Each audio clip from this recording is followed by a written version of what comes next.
The millionaire CEO was closing the biggest deal of his career, until he saw two little girls selling toys on the sidewalk, and realized they looked just like him. Mark Bennett didn't believe in distractions. Every morning of his life ran on precision, from the second his alarm went off to the moment he stepped out of his black SUV, briefcase in one hand, phone already in the other. That day was no different. His meeting was set for 12:30 at the most exclusive restaurant in the business district. It wasn't just another deal, it was the kind that could reshape his company's future, a merger that would put him on the cover of more magazines than he could count. He wore a slate gray suit, tailored to perfection, and a watch worth more than some people's cars. His mind was a well-oiled machine of numbers, negotiations, and results. Until, without warning, it stopped. He was halfway through discussing quarterly forecasts with a potential investor when something outside the restaurant window caught his eye. At first, he thought it was a street performer or someone handing out flyers. But when he looked closer, he saw two little girls sitting on the sidewalk just across the street. They couldn't have been older than 6. Identical. Both had long, straight brown hair that caught the sunlight and large, striking green eyes. They were seated on a worn blanket, surrounded by a sad little collection of old toys, stuffed animals missing limbs, faded picture books, dolls with tangled hair. Between them sat a piece of cardboard with a message written in uneven, oversized letters, "Selling toys to help our mom."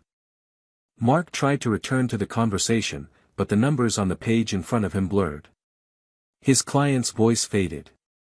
Something about those girls made his heart twist in a way that felt unnatural to him, foreign. He told himself to focus. He told himself it wasn't his business. But the girls weren't begging. They weren't making noise or drawing attention. They were just, sitting there, in the heat, patiently waiting, as if it was the most normal thing in the world to sell your toys on a sidewalk to save your mother. He stole another glance through the window. Their faces were solemn but not hopeless. One of them smiled gently at a passerby who paused, then kept walking. The other one hugged a worn-out bunny and rested her chin on her knees. And that's when he felt it, something he hadn't felt in years. Recognition. It wasn't just that they reminded him of someone. It was something deeper. Something in their eyes mirrored his own reflection. Green eyes. The same shape. The same shade.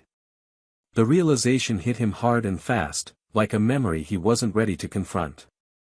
He reached for his glass of water, suddenly uncertain of his voice. The investor across from him continued speaking, unaware that Mark had left the conversation completely. He nodded politely, excused himself under the pretense of taking a call, and walked straight out of the restaurant without looking back. As he stepped into the sun, the city noise surrounded him again, honking cars, distant sirens, laughter from a sidewalk cafe, but all he could hear was the silence that hovered over those two little girls. He crossed the street and stopped a few feet from them.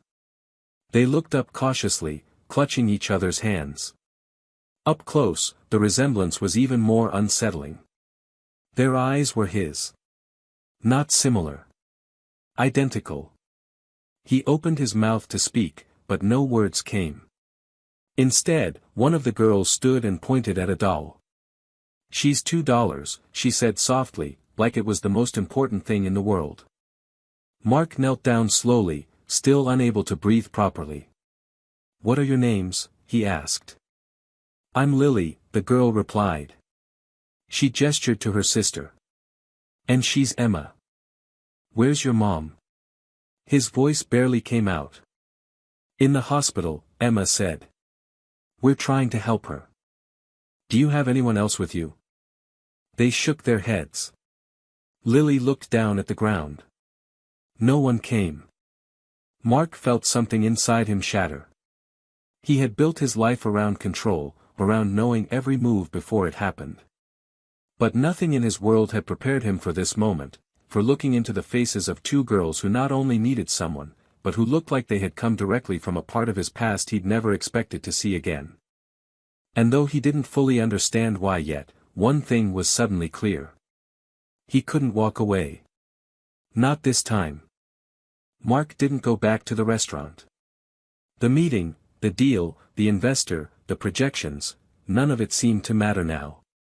Instead, he sat on the sidewalk with the two girls, his expensive shoes dusted with the grime of the city, his suit jacket folded beside him. The concrete was warm beneath them. Lily and Emma had stopped holding hands, but they still sat close together, their shoulders touching. He asked them gentle questions, uncertain where to begin. They answered with the honesty only young children could manage. Their mother's name was Rachel. She had gotten very sick and had been taken to the hospital 3 days earlier. At first, a neighbor had stayed with them, but then she had to leave for work. Since then, they'd been on their own, sleeping at the neighbor's place at night and coming back here during the day, hoping someone would notice them. Someone who might care enough to help. Mark listened, the silence inside him growing louder with each word they spoke. They didn't whine. They didn't complain. They just explained, as if selling their toys to strangers was the most natural thing in the world, because no one had told them it wasn't. When Lily mentioned the hospital's name, something clenched in Mark's chest. It wasn't far. He knew the area. He had helped fund renovations there years ago, another philanthropic checkbox, something to bolster the company's public image. But now, for the first time, it felt personal. He bought every toy on the blanket without asking their price. He gave them all back to the girls, tucking the bills into their small hands without fanfare. Then he helped them pack their things, folding the blanket with care as they watched him with cautious curiosity. "Are you going to take us away?" Emma asked, her voice small. Mark shook his head. "No. But I am going to take you somewhere safe." They walked together to the hospital. Mark carried their blanket bag while the girls each held onto one of his hands. As they entered the building, the sterile scent of antiseptic and coffee hit him with a kind of nostalgic dread. He remembered long nights in hospitals when his own father had passed. The coldness. The waiting. The helplessness. It was strange to feel that again, not for himself, but for a woman he hadn't seen in 6 years and 2 little girls who had eyes just like his. At the reception desk, he asked for Rachel by name. The nurse glanced up, cautious. "Are you family?" He hesitated, then said, "I think I might be." That was enough to get him through the doors. Rachel was in the cardiac ICU, pale and still beneath a thin white blanket, her hair damp against her forehead. Machines beeped quietly around her. Mark stood frozen for a moment at the edge of her room. She hadn't changed much, not really. There was something about the curve of her jaw, the way her hands rested lightly on the blanket, that pulled him backward in time. But she looked fragile now, as though one wrong word might cause her to disappear entirely. The girls rushed to her bedside, one on each side, clutching her hands. She didn't wake. The nurse explained that she was stable, but weak. The surgery was scheduled, but not yet guaranteed. Mark asked why. The answer was simple: no insurance coverage, no funds. Without payment, the procedure would be delayed. And delays, the doctor said bluntly, could cost her life. Something shifted in Mark then, a clarity that struck as cleanly as lightning. He stepped into the hallway, took out his phone, and made 3 calls. The first to his lawyer, the second to the hospital's billing department, and the third to a private doctor he trusted completely. He didn't ask permission. He didn't wait for signatures. He simply said, "Make it happen," and it did. When he returned to the room, the girls had fallen asleep in the chairs beside their mother. He stood at the foot of the bed, watching them breathe, and felt something he hadn't felt in years. Not power. Not accomplishment. But connection. A raw, unspoken truth that these girls, these lives, had come from a moment he had left behind. A moment he had never stopped carrying, even if he hadn't known it until now. He sat down, took a breath, and stayed. For the first time in a very long time, Mark Bennett didn't look at his watch. He looked at them. And it was enough. The following morning, the light in the hospital room was softer, filtering through the pale blue curtains like a quiet promise. Mark hadn't gone home. He had spent the night in a stiff chair just outside the girl's room, speaking in hushed tones with doctors and nurses, reviewing treatment options and signing forms. A specialist had been called in overnight, and the surgery was confirmed for the next morning. Everything was being expedited. Money was no longer the obstacle. The only question left was time. Rachel had stirred once in the early hours. Her eyes barely opened, unfocused, and her lips moved in a whisper Mark couldn't make out.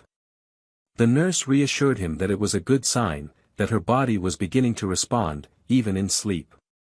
But for Mark, just seeing her face again, pale but real, was enough to shake loose everything he had buried in the years since they'd parted.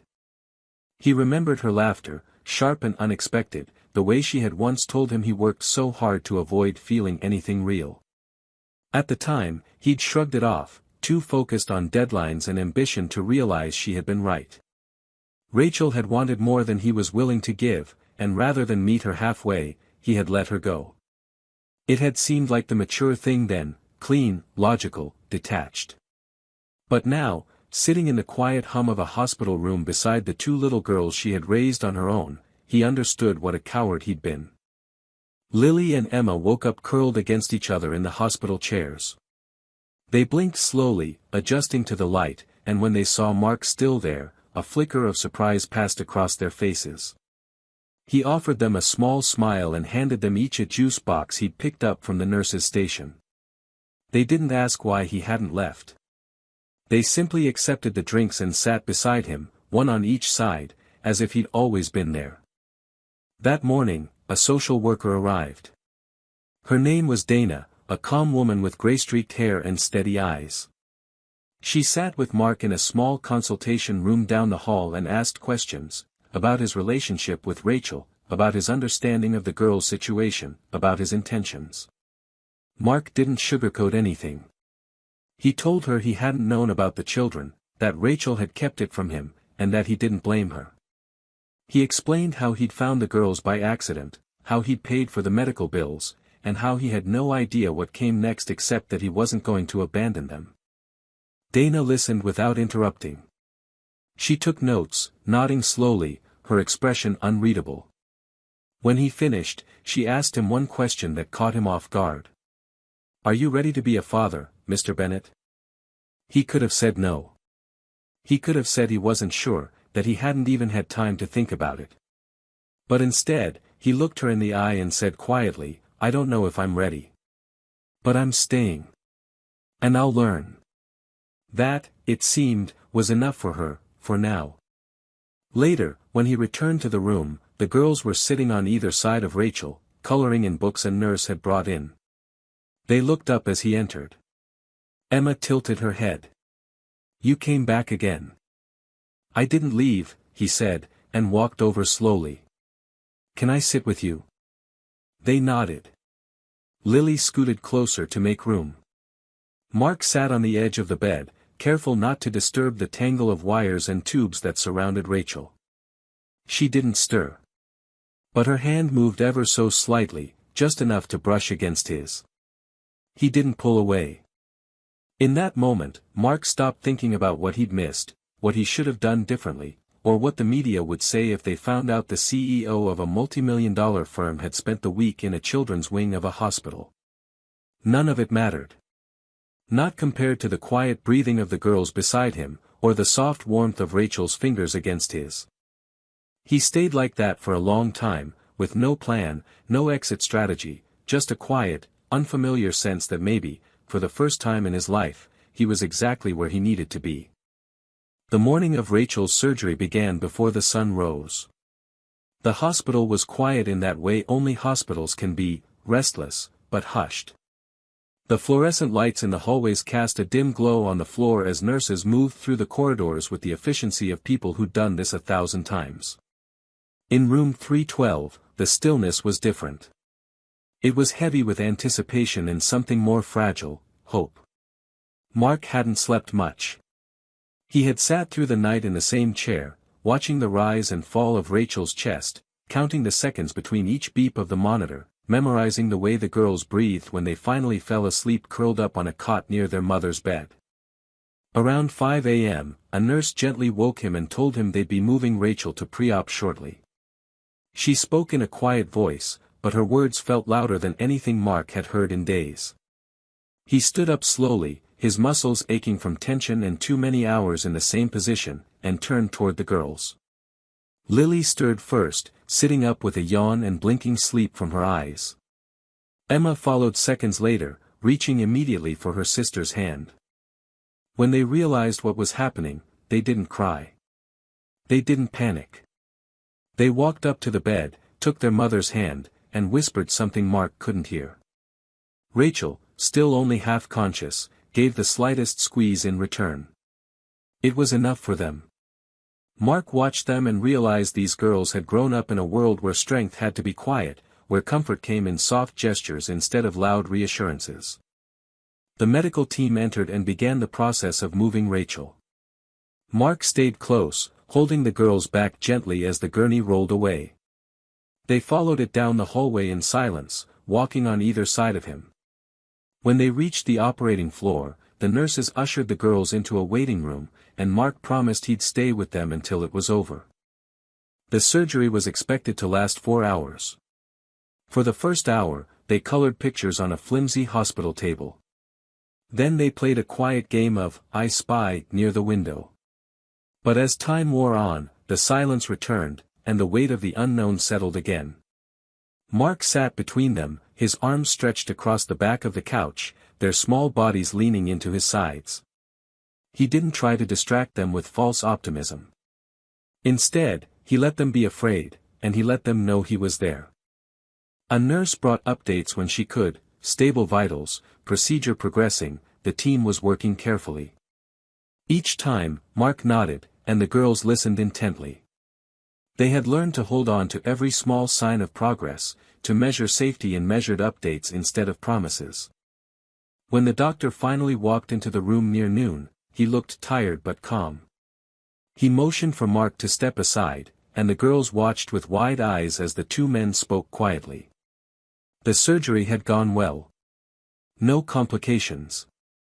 Rachel would need time to recover, but the worst was over. Mark exhaled for what felt like the first time all day. He knelt beside the girls, and this time he let himself smile. "She's okay," he said softly. "She made it." Lily's lips quivered, and Emma buried her face in his shoulder. They didn't speak, but they didn't need to. Mark wrapped his arms around them both and held them there, grounded by the realization that this moment, this quiet, teary moment of relief, meant more to him than any deal, any accolade, any number in a bank account. Later, once Rachel was settled in recovery and the girls were finally allowed to see her for a few minutes, they held her hands gently and whispered stories of what they'd done while she was asleep. Rachel couldn't say much, but she looked at Mark, her eyes full of something heavy and unspoken. Gratitude. Guilt. Relief. He sat beside her, one hand on her blanket-covered arm, the other resting lightly on the edge of the hospital bed. "I'm here," he said simply. "For them. And for you." Rachel blinked slowly, and her lips curved in the faintest smile. And in that small, fragile moment, something inside Mark shifted. He had come to this place by accident, but he was no longer acting out of obligation or surprise. He was choosing this. Choosing them. Choosing a life where presence mattered more than control, where love looked like showing up every single day, not just when it was convenient, but when it was hardest. For the first time, it didn't feel like he was saving anyone. It felt like he was being saved too. Rachel's recovery was slow, but steady. She remained in the hospital for several more days, monitored closely by doctors and surrounded by the quiet chaos of machines, wires, and nurses moving in and out of her room with careful hands and calm voices. During those days, Mark didn't leave. He brought the girls to visit every morning, stayed through the afternoons, and tucked them into the cot by her bedside every night. He slept on the recliner in the corner of the room, not because he had to, but because being anywhere else felt wrong. For the first time in years, his schedule wasn't dictated by meetings or markets, but by school drop-offs, meal trays, and whispered bedtime stories. One afternoon, while Rachel was asleep and the girls were playing quietly with a deck of mismatched cards on the floor, a hospital administrator stopped by with a folder full of paperwork. It contained discharge planning documents, insurance statements, and a formal notice regarding the children's temporary guardianship. Mark signed everything without hesitation. When asked if he intended to take the girls home with him after Rachel was released, he looked up and said, without a trace of doubt, "They're already home with me." He found a small rental house on a quiet street just a few miles from the hospital. It wasn't anything like his penthouse apartment downtown. There were no floor-to-ceiling windows or imported countertops, but it had a yard, 3 small bedrooms, and sunlight that poured through the kitchen in the mornings. He brought the girls there the day before Rachel was discharged, letting them explore while he unpacked a few borrowed dishes and assembled their bunk bed by trial and error. They ran from room to room with uncontainable energy, choosing their spaces, naming corners of the house with imaginative titles like Unicorn Forest and Princess Library. Mark watched them with quiet wonder, overwhelmed by how naturally they brought life into a place that had been empty just hours earlier. When Rachel finally came home, she moved slowly, carefully, her strength returning in increments. The girls helped in every way they could, bringing her water, folding blankets, whispering jokes to make her smile. Mark stayed nearby, handling groceries, medicine schedules, and meals that ranged from barely edible to surprisingly decent. He burned the first few dinners but got better quickly. The kitchen became a space of laughter and learning, not perfection. Sometimes Rachel would sit at the table and watch him fumble through recipes, shaking her head with a tired but amused smile. She didn't say it out loud, but she didn't have to. He was doing more than she ever thought he would. They didn't talk much at first about the past. It hung in the air between them like a closed door they both knew was there but weren't ready to open.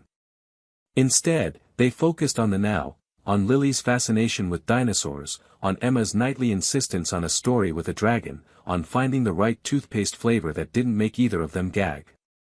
It was in these small, ordinary choices that something new was being built. Not a replacement for what was lost, but a beginning. One night, after the girls had fallen asleep, Mark found Rachel sitting on the back porch, wrapped in a blanket, her eyes on the moon. He joined her in silence, unsure if speaking would shatter the fragile peace between them. But she spoke first, her voice low and steady. "I didn't tell you because I didn't want to ruin your life." He looked at her for a long time before answering. "But it turns out they're the ones who saved it." Rachel turned toward him then, and in the dim light, he saw her eyes shine, not with tears, but with the weight of everything they hadn't said. She reached for his hand.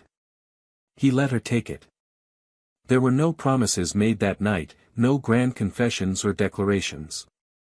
Just 2 people, sitting side by side, watching over the life they'd created, not on purpose, but with purpose now. And in that quiet, Mark felt something settle deep in his chest. Not the high of a victory or the thrill of a deal, but something warmer, something still and real. He wasn't fixing the past. He was finally showing up for the future. Spring arrived with warmth that felt almost undeserved. The trees in the neighborhood burst into bloom, and the smell of fresh-cut grass drifted through the open windows of the small rental house. Mark had begun to develop habits that surprised even himself, early grocery runs where he actually remembered everything on the list, school pickups where Lily and Emma would race to see who could hug him first, late-night trips to the pharmacy for cough syrup and strawberry toothpaste. His days were no longer dictated by his phone or calendar, but by the rhythm of 2 little girls who woke up giggling and fell asleep tangled in blankets they insisted on sharing, even though they had separate beds. He hadn't known it was possible to love the sound of tiny feet running through a hallway, or the chaos of mismatched socks in the laundry. But somehow, it had all become the new normal, and he wouldn't have traded it for anything. Rachel was healing well. Her strength returned in quiet milestones, her first walk down the block, the day she made breakfast without assistance, the evening she read to the girls from their favorite book without needing to pause for breath. She still moved carefully, still had bad days, but she was present. Fully. And with that presence came an unexpected ease between her and Mark. They talked more now, not about what had gone wrong years ago, but about how to move forward. He didn't push, and she didn't shut him out. The foundation they were building was cautious but honest, and that was enough for both of them. One weekend afternoon, they hosted a small barbecue in the backyard. Just the four of them, a plastic kiddie pool filled with water, a paper plate of overcooked hot dogs, and a folding table with markers and glitter glue scattered across it. The girls made friendship crowns out of construction paper and declared everyone in the house part of the royal Bennett family. Mark wore his crown all day. Rachel laughed so hard she cried when it slipped down into his eyes while he was grilling. Later that night, after the girls were asleep, Rachel pulled out a small envelope and handed it to Mark. Inside were printed forms, guardianship papers she had started before the surgery, long before she knew if she would survive. At the bottom was a note in her handwriting, "If I can't stay, please don't leave them." She had never meant for him to see it, not if she had lived. But now that she had, she said it felt right to share. Mark held the papers for a long time, his fingers tracing the edge of the signature line. "You don't have to prove anything to me," she said softly, her voice steady. "But I know what you've already proven to them." The next day, Mark contacted his attorney and began the process of filing for joint legal custody, not because Rachel couldn't care for the girls, but because he could now. Because he wanted to be part of every school forum, every parent-teacher meeting, every scraped knee and piano recital.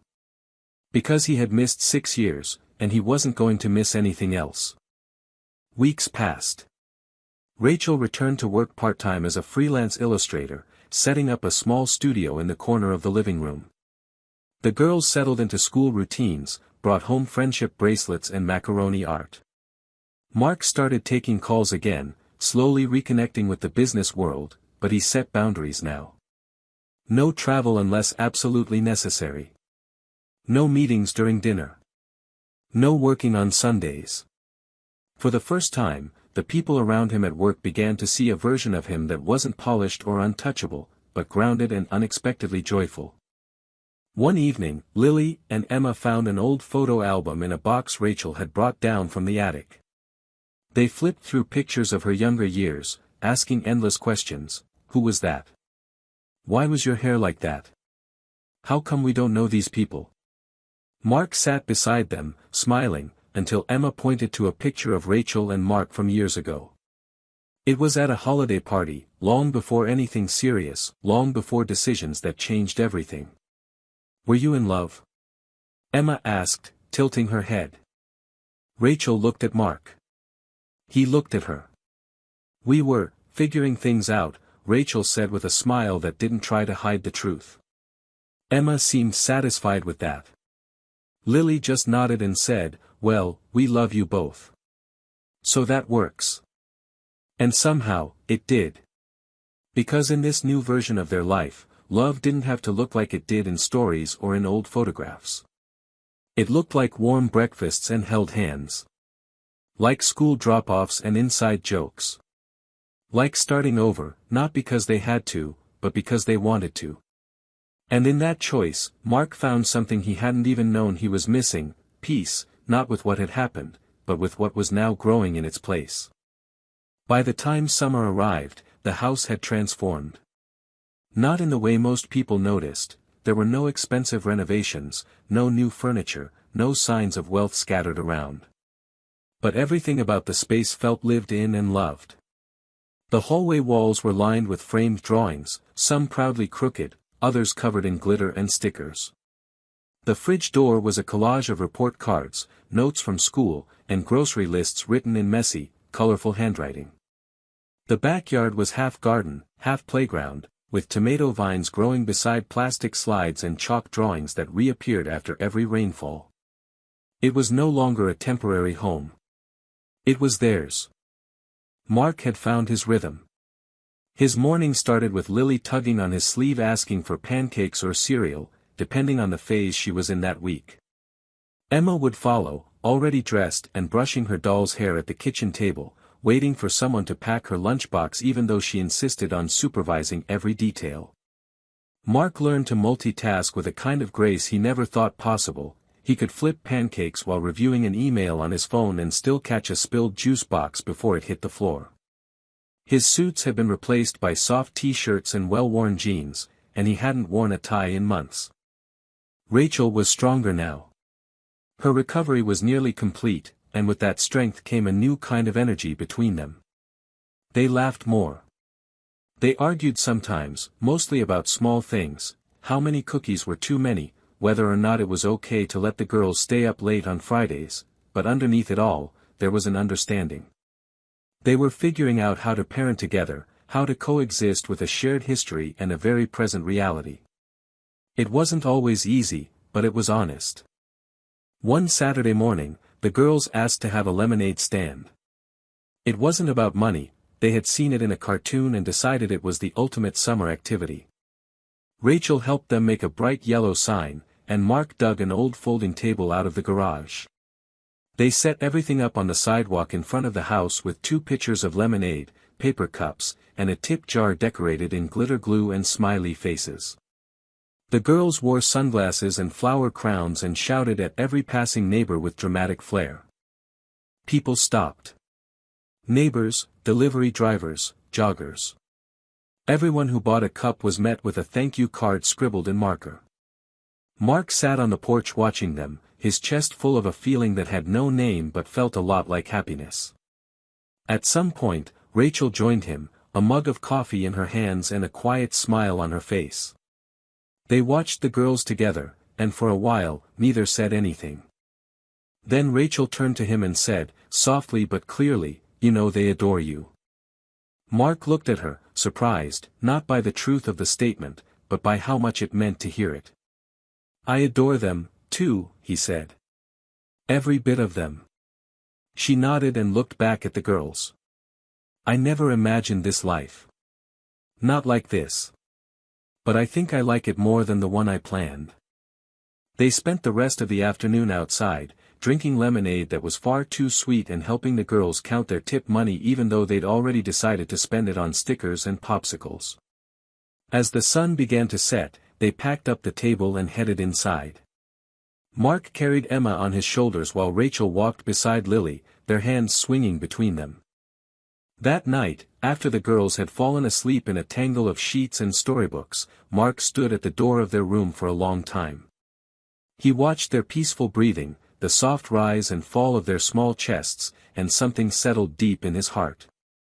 This wasn't the life he had been chasing when he was younger.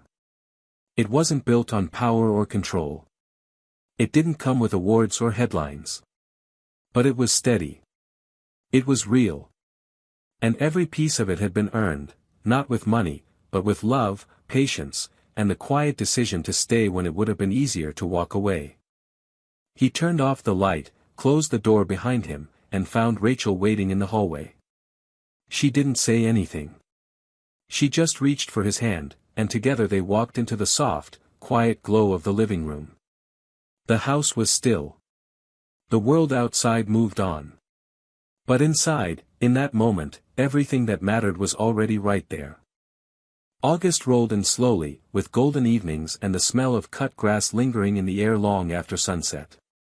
The days felt unhurried, filled with sidewalk chalk masterpieces, backyard dinners, and nightly routines that had become second nature. There was a quiet sense of rhythm in the house now, a heartbeat they all seemed to follow without needing to say anything out loud. The girls had stopped asking what would happen next or whether Mark was staying. They no longer checked for him in the mornings or looked over their shoulders when he left the room. He was just there. Constant. Present. And that, more than anything, had changed everything. One afternoon, a letter arrived in the mail, addressed to Mark in familiar handwriting. It was from his assistant at the firm, someone he hadn't spoken to in weeks. The letter wasn't urgent, it was reflective, a summary of what had happened in his absence. The company was doing well. Deals had gone through. His name still carried weight. They wanted to know when he might return, if he was planning to reclaim the position he had built from the ground up. Mark folded the letter carefully and slid it into a drawer without answering. He hadn't decided what came next, but he knew one thing for sure: he wasn't going back to the way things were. Not entirely. That night, after dinner and stories and goodnight kisses, he sat in the backyard with Rachel. The string lights above them swayed gently in the breeze, casting a warm glow over the patio. Rachel was curled into a chair, her legs tucked beneath her, sipping chamomile tea. Mark leaned back, looking up at the stars. Neither of them spoke for a while, content in the kind of silence that feels full rather than empty. Eventually, Rachel looked over and said, "Do you miss it?" He knew what she meant. The power, the attention, the pace of his old life. He thought about it honestly. He missed parts of it. The clarity. The feeling of momentum. The thrill of solving something complicated. But he didn't miss what it had cost him. And he didn't miss who he had to become in order to live it. "I miss pieces," he said eventually. "But not enough to trade what I have now." Rachel smiled faintly, looking down into her cup. "I never thought you'd say that." "Neither did I," he admitted, and they both laughed softly. In the weeks that followed, the new school year approached. The girls picked out backpacks with cartoon foxes and glitter straps. They made supply lists and packed their lunchboxes days in advance, practicing how to zip them closed like it was a race. Mark walked them to the school on orientation day, holding each of their hands as they approached the wide glass doors. When the girls rushed ahead into the crowd of chattering children, he stood beside Rachel and watched them disappear into their classroom. She slipped her hand into his and squeezed. "They're going to be okay," she said, not as a question, but as a quiet truth. Back home that afternoon, the house felt a little too quiet. Mark wandered through the rooms, noticing the way the morning light now fell across the floor differently without toys scattered in its path.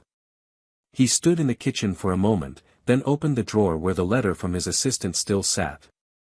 This time, he didn't ignore it. He pulled it out, read it once more, then turned it over and began writing a reply. He wasn't coming back full-time. But he was ready to help in a different way, on his terms, with balance, without the cost of missing more moments than he could afford. He signed it, folded it, and felt no regret. That evening, they ate outside again, just the four of them. The girls told stories about their new classmates, exaggerated every detail, and laughed until they spilled lemonade down their shirts. Rachel shook her head but didn't stop smiling. Mark leaned back in his chair, watching the sky turn pink above them, and thought about everything that had changed, not just around him, but within him.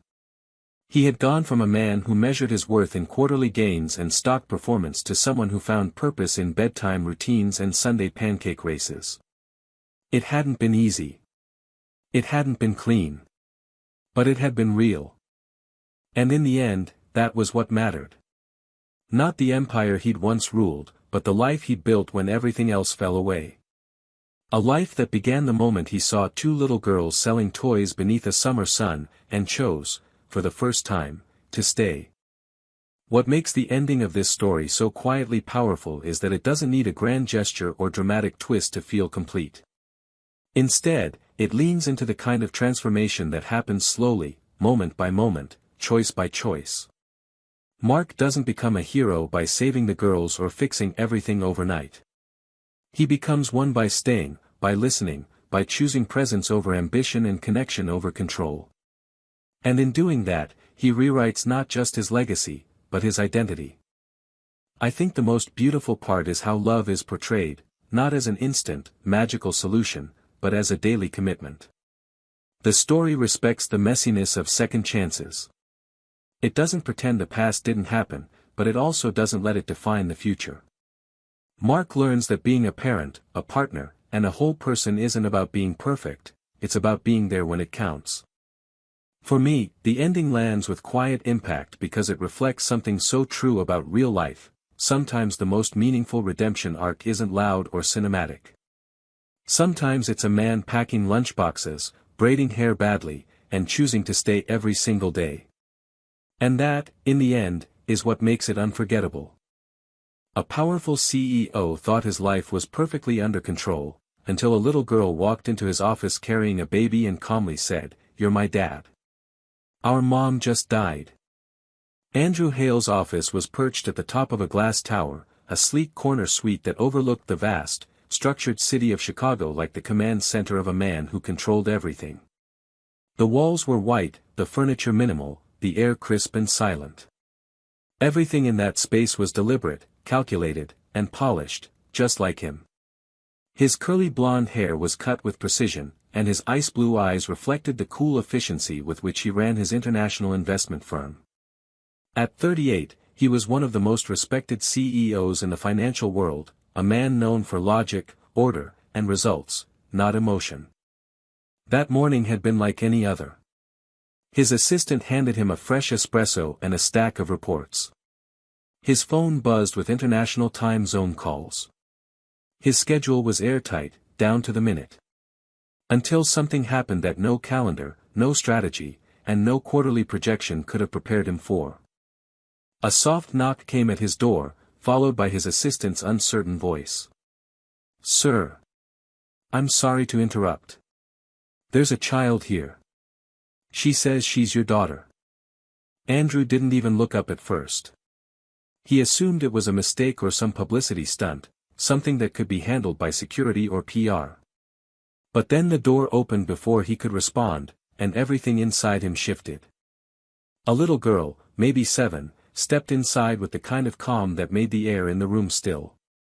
She had curly blonde hair that framed her small face and striking blue eyes that made his heart stutter. In her arms, she carried a baby, no more than 8 months old, who rested against her shoulder, blinking slowly, clutching her shirt with tiny fingers. The girl looked up at Andrew with more strength than any child should need and said in a voice that didn't tremble, "My name is Lily. This is my brother, Ben. Our mom died last week in the hospital. She told me you're my dad. She said if anything happened to her, I should come find you." Andrew stared at her, completely unprepared for the way her words punched through him. He didn't move. He didn't speak. His mind tried to catch up, tried to make sense of the image in front of him, the girl, the baby, the voice that echoed with loss and quiet certainty. Lily shifted her weight and looked down at Ben, then back up. "I know this is weird. But we didn't have anywhere else to go. She said you're the only one who wouldn't leave us." It wasn't a performance. She wasn't there to manipulate or beg. She was simply surviving, doing exactly what her mother told her. And something about her, the way she held her brother, the way her chin didn't shake even though she was clearly scared, cut through the hardened shell Andrew had spent years building around his life. He stood slowly, his hands trembling just slightly, and walked around the desk. He crouched down, still unsure what to say. "What was your mother's name?" he asked softly. "Madeline," Lily replied. "Madeline Carter. You knew her a long time ago. She said you wouldn't remember. But he did." The name hit him like a blow to the chest. Boston. 8 years ago. They'd met at a conference, spent a handful of months together. She was warm and strong-willed and honest in a way most people in his world weren't. He'd left for a promotion in Chicago, never called, never wrote. There were no fights, no closure, just silence. He never knew. Not a word. Not a clue. The baby whimpered. Lily rocked him gently and whispered, "It's okay, Ben. He's here now." Andrew's heart clenched. The surreal moment stretched around him like a dream he couldn't wake from. He didn't know what this meant, what would happen next, or even how to begin. But one thing was clear. His world had just changed forever. Andrew didn't speak for a long moment. The silence in the office grew so dense it felt like time itself had paused. Lily shifted from one foot to the other, adjusting the baby in her arms. Ben let out a small, tired sound, and she instinctively bounced him, her movements confident and careful, far too practiced for a girl her age. That was the detail that pierced through the fog in Andrew's mind, the way she carried him, not like a child playing mother, but like someone who had done it 100 times out of necessity. She was not pretending. She was surviving. Andrew finally straightened up and gestured toward the couch in the corner of his office. "Come sit," he said, and his voice surprised him. It was softer than usual, quiet and unsure. Lily hesitated, then walked over and carefully settled onto the edge of the couch, still holding Ben as if setting him down would break something neither of them could afford to lose. Andrew poured a glass of water and handed it to her. She took it, mumbled "thank you," and took a small sip. He sat across from her, elbows resting on his knees, trying to gather thoughts that refused to form cleanly. "Lily," he began, then paused. "How did you get here?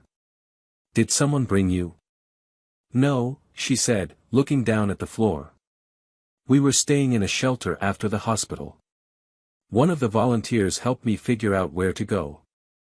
Mom had written down your name and this address in her notebook, so I just followed it. We took a bus. Then we walked." "You came here alone?" he asked, stunned. She nodded. "It wasn't far. Only 3 buses. I've done harder things." That sentence made Andrew feel like the air had been knocked out of him.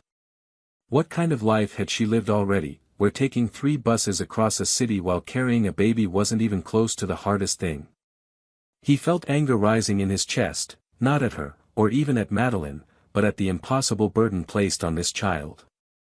And guilt, too, low and heavy in his gut, because even if he hadn't known, some part of him had chosen not to ask, not to wonder what had happened to her after he left. "Did your mother tell you anything else about me?" he asked gently. Lily met his gaze then. Her eyes were clear and steady. "She said you were smart. That you worked in a big office and helped build things. She said you didn't know about me, but that maybe if you did, you'd care. And if not, that I should be brave anyway." Andrew swallowed hard. Madeline. Always stronger than he'd given her credit for. Even in the final moments of her life, she had trusted him with something this enormous. And now here he was, sitting in front of a child who was his daughter, trying to find a place to start. He asked if she had eaten. She shook her head. He called down to his assistant, told her to order lunch, anything warm and comforting, kid-friendly. Then he stood awkwardly, unsure of what else to do. Lily spoke again. "Are you going to send us somewhere?" Her voice was very quiet, almost too quiet. "Like to a foster home or something?" The question tore something open in him. He turned to her, the answer instant. "No. You're not going anywhere."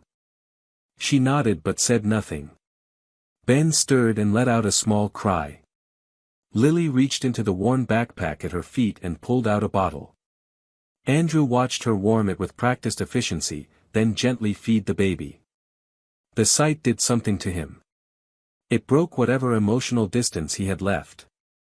Without realizing it, he sat down beside her, not saying anything, just watching as she cradled her brother and whispered to him. He didn't know what he was doing. He had no idea how to raise a child, let alone 2. But somehow, in that moment, the idea of not trying was unthinkable. He leaned back, exhaled slowly, and looked at her again. "We'll figure this out. Together." Lily gave him a look, still cautious, still wary, but for the first time since she'd walked through his door, her shoulders relaxed just a little. And Andrew, for the first time in his life, stopped caring about the meeting he was missing, the reports left unread, the shareholders waiting on his call. All that mattered now sat beside him, feeding a baby and hoping she wouldn't be turned away. Andrew didn't return to his usual routine after that day. In fact, he barely glanced at his schedule. Everything that had once dictated his life, investor briefings, profit forecasts, endless strategy sessions, had been eclipsed by a 7-year-old girl and a baby with wide, dark eyes who depended entirely on her. That night, he cleared his guest suite in the penthouse, called in his housekeeper to bring clean linens and extra blankets, and stood awkwardly as Lily explored the unfamiliar space. She didn't say much, just placed Ben gently on the bed and began to unpack their things. There wasn't much. A worn backpack with some diapers, a faded blanket, 2 shirts, and a photo of Madeline. Andrew recognized her immediately. The picture showed her sitting on a park bench, smiling at the camera, sunlight in her hair. She looked tired, but happy. He wondered who had taken it, if Lily had been the one holding the phone. Lily didn't ask any questions about the penthouse. She didn't marvel at the view or the expensive rugs or the polished countertops. She simply asked where the bathroom was and if she could have a towel for Ben. Andrew showed her, then stood there a moment too long, unsure if she needed privacy or help. She didn't say anything more, so he left the room quietly and walked into his own bedroom, which had never felt so cold. Sleep didn't come easily. Every time he closed his eyes, he saw her standing in his office, clutching her brother like she'd been doing it forever. The image of her tiny arms holding up a baby. The quiet strength in her voice. The letter from Madeline haunted him. She hadn't asked him for anything in all those years. She hadn't chased him down or begged for help. And now, her last request, one that came only after her death, was in his care. He had always prided himself on being a man who never failed. But this? This felt like failing on a level he had never even considered. The next morning was a strange mix of tenderness and panic. Ben cried early, and Lily was already awake, bouncing him gently in her arms while standing barefoot in the hallway. Andrew, still groggy, offered to hold him, and Lily hesitated only a second before handing him over. Ben was warm and heavier than he looked. He studied Andrew's face curiously, then promptly spit up on his shirt. Andrew laughed, more from shock than amusement, and Lily looked startled before covering her mouth to stifle a giggle. It was the first time he'd seen her laugh. Breakfast was another first. Andrew had no idea what children ate. He poured cereal into 3 bowls, added milk, and set them on the counter like it was a business transaction. Lily eyed the setup, took a cautious bite, then nodded in approval. Ben gnawed on a teething ring and smeared applesauce across his face. Andrew sat across from them, watching this little scene unfold in what had always been a space of silence. He realized he didn't miss the silence. Later that day, he contacted a lawyer to start the process of guardianship. He was told there would be a home visit, background checks, interviews. Andrew didn't care. He would do whatever it took. He also called a private pediatrician to examine Ben, and a child therapist to meet with Lily, just to make sure she had someone to talk to. He wasn't sure if it was too much or not enough, but it was a start. When the doctor arrived to examine Ben, Lily stayed close, watching every movement. At one point, when the nurse tried to take Ben's temperature, Lily gently corrected her grip. "He doesn't like it that way. You have to talk to him while you do it, or he gets scared." The nurse looked surprised, but adjusted accordingly. Andrew felt something swell in his chest. Pride, maybe. Or awe. Or something he didn't yet have a name for. That evening, Lily helped him prepare a bottle and showed him how to hold it just right. "Not too flat," she instructed. "It gives him gas." Andrew followed every direction like it was gospel. When Ben finally fell asleep in his arms, Lily curled up on the other end of the couch with a book. They sat like that in a quiet that was no longer empty, but full of meaning. As the city lights blinked outside the window and the hum of traffic faded into the distance, Andrew looked at the 2 children beside him and realized something that terrified and comforted him all at once. He didn't know how to be a father, but he was already becoming one anyway. It was only a few days after Lily and Ben moved into Andrew's penthouse, but already, everything had changed. The once silent apartment now had a rhythm, a heartbeat that pulsed with baby squeals, quiet laughter, and soft footsteps in the early morning hours. Andrew had always lived alone. He liked order, minimalism, control. Now, there were small socks drying on the towel rack, a pacifier left on his desk beside financial reports, and hand-drawn pictures taped to the fridge with magnets shaped like animals.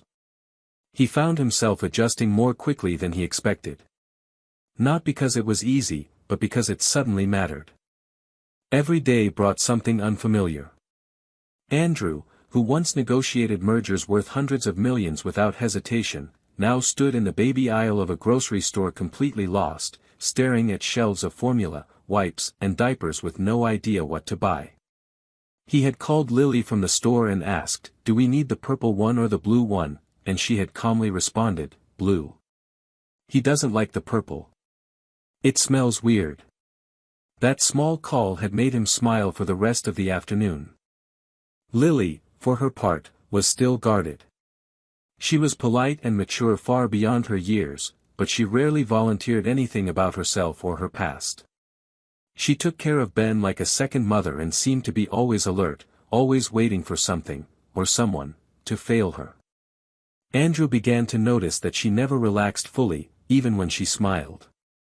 It was as if she carried an invisible weight, one she had gotten used to but could never quite set down.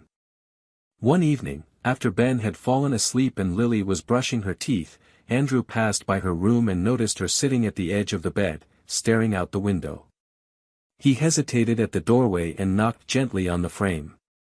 "You okay?" he asked, keeping his voice low. Lily turned her head slightly but didn't answer at first. Then, after a pause, she said, "You didn't ask about my mom." Andrew stepped into the room and sat down at the foot of the bed, leaving space between them. "I wanted to," he admitted, "but I wasn't sure if you were ready to talk." "She got sick fast," Lily said. "At first it was just coughing. Then she couldn't breathe right. We went to the clinic, but it was always crowded. She didn't want to go to the hospital because we didn't have insurance. When she finally did, it was already too late." Andrew's stomach clenched. He felt the failure in that moment, his failure, even if he hadn't known. He had the resources, the means to have helped her, and yet she had died alone in a hospital bed while raising his daughter. He swallowed hard and didn't try to interrupt her. "She wrote your name on a card and told me where to go. She said if anything happened to her, I had to find you because she didn't trust anyone else. Not after what happened with Ben's dad." Andrew looked at her then. "Can I ask, what did happen with him?" Lily's expression changed. It tightened, the way someone's might when they try to hold back from crying but don't want to show it. "He left when Mom told him she was pregnant. He was angry. Said it wasn't his problem. He yelled a lot. She didn't talk about him after that." "I'm sorry," Andrew said quietly. "That's not something you should have had to carry." "She was strong," Lily said. "She always smiled in front of Ben. She made up songs for him, even when she was tired. When she couldn't get out of bed, she made me promise to keep singing." Andrew nodded slowly, the lump in his throat growing. He reached out, unsure, and placed a gentle hand over hers. She didn't pull away. "You don't have to carry this by yourself anymore," he said. "You have me now. You and Ben both." She looked up at him, and for a moment, her blue eyes looked even younger. "What if you change your mind?" "I won't," he said without hesitation. "You can ask me that 100 times, and the answer will always be the same." Lily didn't say anything else. But she leaned just slightly against his arm as they sat in silence, and he knew something important had shifted. That night, Andrew didn't fall asleep reviewing numbers or thinking about strategy. He lay awake replaying every moment he could remember of Madeline, wondering what kind of strength it took to raise 2 children alone, to protect them, to prepare them for a future without her. And he made himself a promise, not just to take care of her kids, but to become the man she must have hoped he would be when she sent them to him. The official paperwork came faster than Andrew expected. Within days, his legal team had secured temporary guardianship over both Lily and Ben, and the first visit from Child Protective Services was scheduled. He had prepared for the worst, long delays, bureaucratic resistance, or skeptical caseworkers, but instead, everyone involved seemed almost relieved that the children had found their way to someone who clearly wanted them. Andrew had spared no expense in turning his penthouse into something resembling a home. What had once been minimalist and sterile now had color, softness, and warmth in nearly every corner. There were baby gates at the stairs, children's books stacked beside coffee table art books, and framed finger paintings already appearing on his walls like badges of honor. But it wasn't the transformation of his space that marked the biggest change, it was what was happening inside of him. He had always measured success in metrics, numbers, contracts, growth. Now he began measuring time differently. How long it took to warm Ben's bottle to the perfect temperature. How many tries it took to tie Lily's shoelaces just right. How many seconds passed before she laughed at one of his terrible jokes. His schedule adjusted, not out of obligation, but desire. Morning meetings were pushed to noon, late-night calls declined with a firm, "I have to get home to my kids." And he said it that way, my kids without even thinking twice. One weekend morning, he woke up earlier than usual to find Lily already awake, sitting cross-legged on the couch with a book in her lap. She looked up at him and said, "You snore a little." He laughed, made a face, and promised to work on it. She grinned, and he realized it was becoming more frequent, that smile. It no longer looked borrowed or cautious. It was starting to feel like hers. Later that day, after a long walk in the park with Ben bundled in the stroller and Lily skipping ahead along the path, Andrew sat with her at a bench and asked gently, "Would you be okay if I told the court I want to adopt Ben?" Lily looked up from her juice box. There was no confusion in her eyes, only a slow, serious awareness. She nodded. "He doesn't know anyone else," she said. "You're his only real dad." Then, after a pause, she added, "And mine too." The words hit him harder than he expected. He looked away for a moment, pretending to adjust the stroller, just to keep his composure. It wasn't that he needed her validation. But hearing it, that quiet acknowledgement from a girl who had every reason not to trust him, meant everything. They went home that afternoon and built a pillow fort in the living room. Ben squealed with excitement as Lily tossed blankets through the air, and Andrew crawled on the floor beside them, pretending to be a monster and then a prince, depending on what the story required. For hours, they existed in a world of giggles and imagination, and when the fort finally collapsed under the weight of their laughter, Andrew found himself lying on the carpet, staring up at the ceiling, with Ben asleep on his chest and Lily resting against his shoulder. In that moment, he thought of Madeline, not with guilt or regret, but with deep, quiet gratitude. She had given them love, strength, and a compass to follow when the world fell apart. And when she could no longer carry them, she trusted him to do it. Now, Andrew realized, he wasn't just filling the space she left behind. He was building something new, something rooted in her love, but reshaped by his own. That night, as he tucked Lily into bed, she looked at him and said, "You're not what I thought a dad would be." He raised an eyebrow. "Is that a good thing or a bad thing?" She smiled sleepily. "Good. You're learning." Then she rolled over and fell asleep, just like that. Andrew stood there for a while, watching her breathe. The weight of his old life, the suits, the power, the polished detachment, felt like a distant echo. He was still that man, in some ways, but now he was something more. A father. A protector. A man who, for the first time, didn't feel empty when the world outside his windows went dark. The rhythm of their new life was beginning to feel natural, almost effortless in some moments, even though Andrew knew he was still learning everything as he went. He had started calling it ours, our mornings, our routine, our home, and neither Lily nor Ben seemed to question it. Lily had fully adjusted to her new school, her backpack now hung on a hook by the door instead of being hidden in a corner. She didn't flinch when Andrew said he would pick her up, and she didn't ask if he'd remember. She just waited outside the school gates, smiling when she saw him. And Ben, who once cried every time he was handed to someone new, now lit up when Andrew entered the room, lifting his arms with trust and certainty.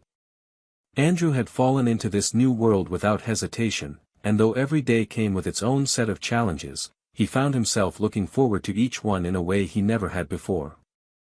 But then something unexpected happened.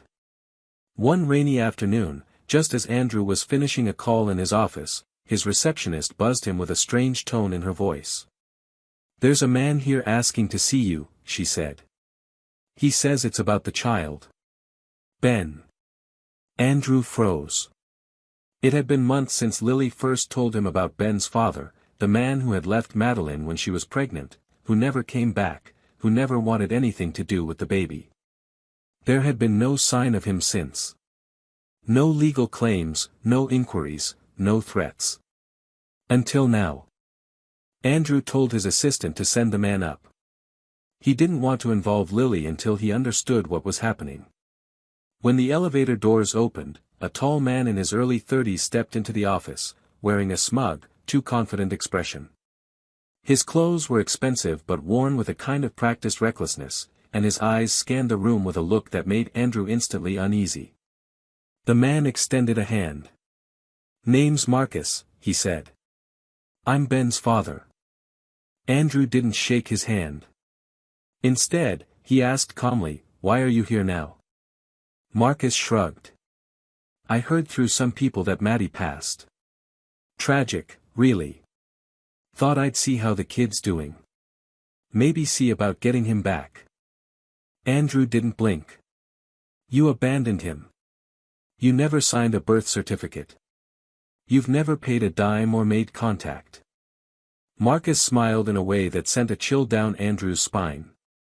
"Yeah, well. People make mistakes. I've had time to think, clean myself up, get some perspective. And I heard the guy taking care of him now, he's worth a hell of a lot of money. Makes me wonder if I've been missing out." It wasn't grief or guilt on his face. It was greed. Andrew felt his hands clench. "If you're trying to extort me," he said, "you picked the wrong man." Marcus leaned back in his chair, completely unfazed. "I'm not saying anything. Just letting you know I'm looking into my rights. Biological parent and all. Unless, of course, we can come to some sort of understanding." Andrew ended the meeting immediately and had security escort Marcus out. But the damage was done. A man like that didn't go away quietly. Within days, Andrew's lawyer received notice, Marcus was filing a paternity claim. Suddenly, everything that felt stable became fragile again. Andrew didn't tell Lily right away. He needed time to prepare, to understand what Marcus was really after, and to make sure they were protected legally and emotionally. But the weight of that secret began to grow heavier by the day. One night, after Ben had fallen asleep and Lily was finishing homework at the kitchen counter, she looked up and said, "Something's wrong. You're quieter." Andrew considered lying. But Lily was too perceptive for that. He sat down next to her, his hands folded on the table. "Someone came to see me this week," he said gently. "A man who says he's Ben's biological father." Lily didn't react right away. She kept her eyes on him, trying to read the meaning between his words. "Is he trying to take Ben?" "He says he is," Andrew admitted. "But we're going to fight it. Legally. Completely. He has no real claim." Lily's jaw tightened. "He never wanted Ben. He left Mom crying on the kitchen floor. She said he was cruel. He only shows up now because you're here." Andrew reached for her hand. "He won't win. I promise. No one's taking Ben from you. Or from me." She nodded, but he could see the fear behind her eyes. The same fear that used to live in her posture, in the way she checked doors twice, in how she flinched when someone raised their voice on TV. And now it was back. That night, when he tucked her into bed, she asked quietly, "What if the court doesn't care about what's right?" Andrew sat beside her, brushed a strand of hair from her forehead, and said, "Then we show them what love looks like. What family looks like. And we don't give up." She didn't reply, but she wrapped her arms around him tighter than usual. And in that moment, Andrew knew this was no longer about legal paperwork or courtrooms. It was about proving, to the world and to these children, that love meant showing up, even when the past came knocking. The court date came faster than Andrew had hoped. The legal system moved quickly, not because it cared, but because a case involving money and potential press tended to attract attention.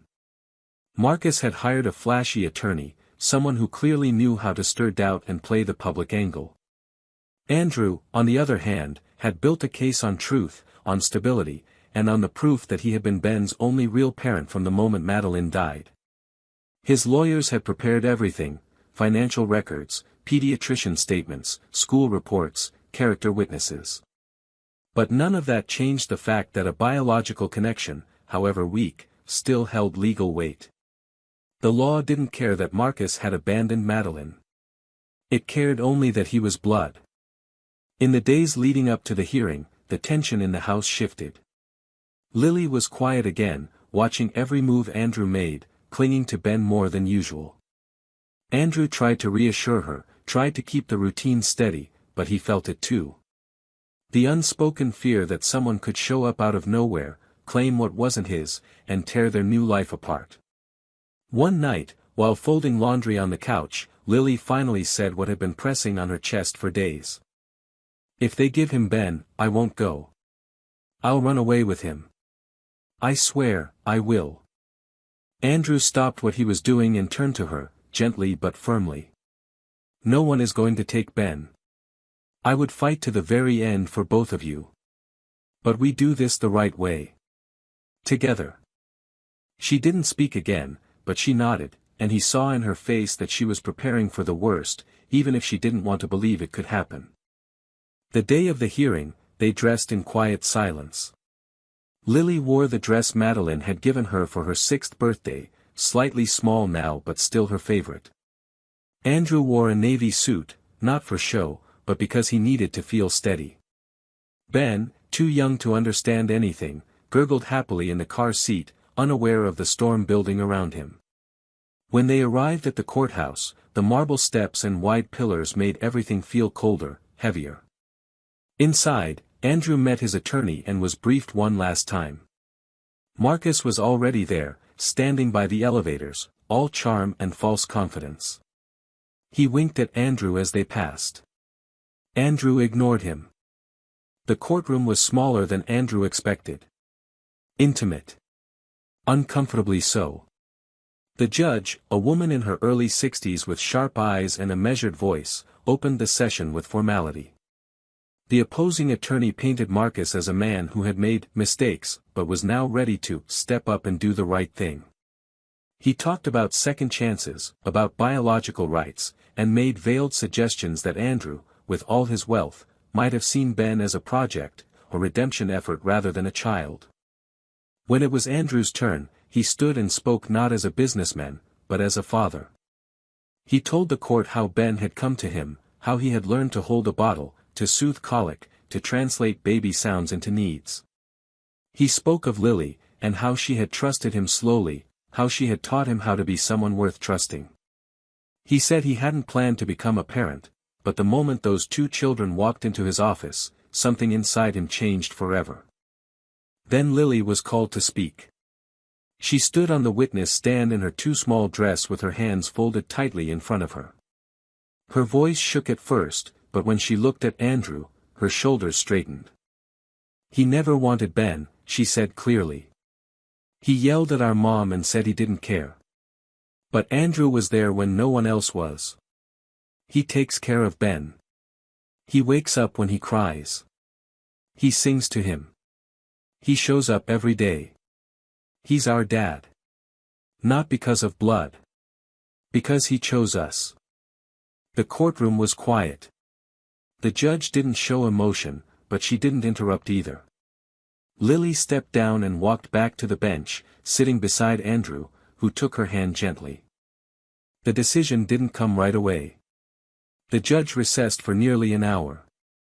They waited in a small room with soft lighting and bad coffee, the silence only broken by Ben babbling to himself. Then the court officer opened the door and summoned them back. The judge looked at Marcus, then at Andrew.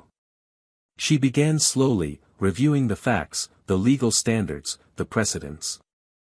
And then, finally, she ruled.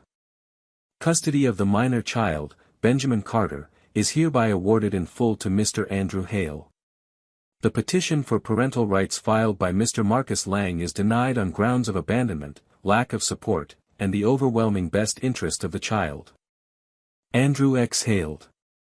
Lily squeezed his hand, but neither of them spoke. Not yet. Marcus stood up, barked something under his breath about an appeal, but his lawyer touched his shoulder and shook his head. There would be no appeal. The case was closed. When they walked out of the courthouse into the afternoon sun, Andrew finally turned to Lily. "It's over." She looked at him, eyes wide, and whispered, "He's really ours?" He nodded. And for the first time, she burst into tears, not quiet, hidden ones, but open sobs of relief and release. Andrew knelt down, pulled her and Ben into his arms, and held them close. This time, no one could take them away. Spring arrived quietly, the kind that crept in through half-open windows with the smell of new leaves and rain-washed concrete. Life had settled into something steady, something whole, and though there were still early mornings filled with spilled juice and forgotten homework and toddler tantrums, Andrew had never known a steadier kind of happiness. The court ruling had changed everything, not just legally, but emotionally. The fear that had hung over them like a shadow was gone. They didn't talk about Marcus anymore. They didn't need to. That door had closed, and none of them were interested in reopening it. Andrew finalized Ben's adoption within weeks of the hearing. The ceremony was small and private, just a courtroom, a smiling judge, and a photographer who captured the exact moment when Andrew signed the papers and Lily wrapped both arms around him, whispering, "We did it," in his ear. Ben clapped without knowing why, but his laughter filled the room like music. On the car ride home, they stopped for ice cream, and Lily insisted they order an extra cup for her mom. She would have liked mint chocolate, she said softly, leaving the cup by a flower bed outside the building when they got home. Their apartment no longer resembled the cold, immaculate space it once was. It was alive now, transformed not just by furniture but by meaning. Andrew's once pristine office now doubled as a homework station, with colored pencils tucked between reports and sticky notes that read, "Lily Math Test Thursday." The guest room had become Ben's nursery, painted a pale blue with stars on the ceiling and a bookshelf full of bedtime stories. Lily's room was full of light and laughter, a mix of framed drawings, string lights, and the quiet kind of peace that came when a child finally believed they were safe. Andrew had changed, too. He still wore tailored suits and negotiated contracts worth millions, but he did so with a softness he'd never known he was capable of. He took calls from boardrooms while tying shoelaces. He learned how to braid hair from a YouTube video at 6 a.m. He made pancakes every Saturday, badly, but with heart. His colleagues noticed it. His voice on conference calls had changed. He wasn't colder, just human. And his priorities were no longer abstract numbers but two children who had once walked into his office and quietly rewritten the story of his life. One Sunday afternoon, they were in the park. Ben had just taken his first wobbly steps across the grass, and Lily had squealed so loudly that other families turned to smile. Andrew scooped the boy up in his arms and spun him in a slow circle while Lily snapped pictures on his phone. They collapsed into the grass afterward, breathless from laughing, their fingers tangled together, faces red from sun and joy. As they sat beneath a tree, Lily leaned against Andrew's side and asked, "Do you think Mom sees us?" Andrew looked up at the branches swaying above them. "I do," he said. "I think she sent you to me when I didn't even know I needed you." Lily smiled. "I think we saved you too." He wrapped an arm around her shoulder, pressing a kiss to her hair. "You did," he said. "In every way that matters." The sun began to dip, the light turning golden as the world slowed down around them. Ben dozed off in Andrew's lap, fingers still curled around a blade of grass. Lily hummed a tune her mother used to sing, soft and low, and Andrew closed his eyes for a moment, breathing it all in. They weren't perfect, not by any means. But they were together. They were home. And that, he finally understood, was everything.